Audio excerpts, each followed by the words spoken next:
എൻ്റെ മിക്കിപ്പെണ്ണ് സ്വന്തമായിട്ട് ഫുഡ് എടുത്ത് കഴിക്കാനായെങ്കിലും ദേ ഇങ്ങനെ കയ്യിൽ വെച്ച് കൊടുക്കാൻ എനിക്കെന്തോ വലിയ ഇഷ്ടമാട്ടോ. അതിങ്ങനെ കഴിക്കുന്നത് കണ്ടിരിക്കാനും വലിയ രസമാണ്. പിന്നെ ആ വലിയ ചുണ്ടുകൊണ്ട് കയ്യിൽ ഓരോ കൊത്ത് കിട്ടുമ്പോൾ അതും ഭയങ്കര സുഖമാണ്. പയറുവർഗ്ഗങ്ങളും ഫ്രൂട്ട്സൊക്കെ കഴിക്കുമെങ്കിലും ദേ ഈ സീഡ്സാണ് ഭയങ്കര ഇഷ്ടം കേട്ടോ. ഇതാണ് കൂടുതലും കഴിക്കുന്നത്. വൈകുന്നേരങ്ങളിൽ ഇതുപോലെ 2 കൊത്ത് വാങ്ങൽ എൻ്റെ ഒരു ഹോബിയാട്ടോ. ഇപ്പോൾ അതുപോലെ തന്നെ കേട്ടോ ഇവരും ഇതേപോലെ എനിക്ക് കയ്യിൽ വെച്ച് കൊടുക്കാൻ ഭയങ്കര ഇഷ്ടമാണ്. സ്വന്തമായിട്ട് കഴിക്കുമെങ്കിലും നമുക്കൊരു എന്താ പറയുക അപ്പോൾ കൂടുതലായിട്ടൊന്ന് ഇണങ്ങും എന്നെനിക്ക് തോന്നിയിട്ടുണ്ട് കേട്ടോ. ഇപ്പോൾ കൂടുതലായിട്ടും വൈകുന്നേരങ്ങളിൽ ഇതൊക്കെ തന്നെയാണ് എൻ്റെ പരിപാടി.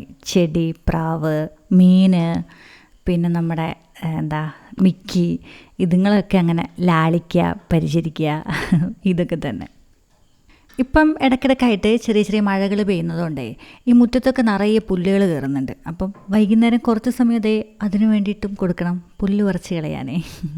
അപ്പോഴേക്കും ഏതാണ്ട് സന്ധ്യയായി തുടങ്ങും. പിന്നെ കാലൊക്കെ കഴുകി നമുക്കെന്താ വിളക്കൊക്കെ ഒരുക്കാനുള്ള സമയമായിട്ടുണ്ട്. അങ്ങനെ അകത്തേക്ക്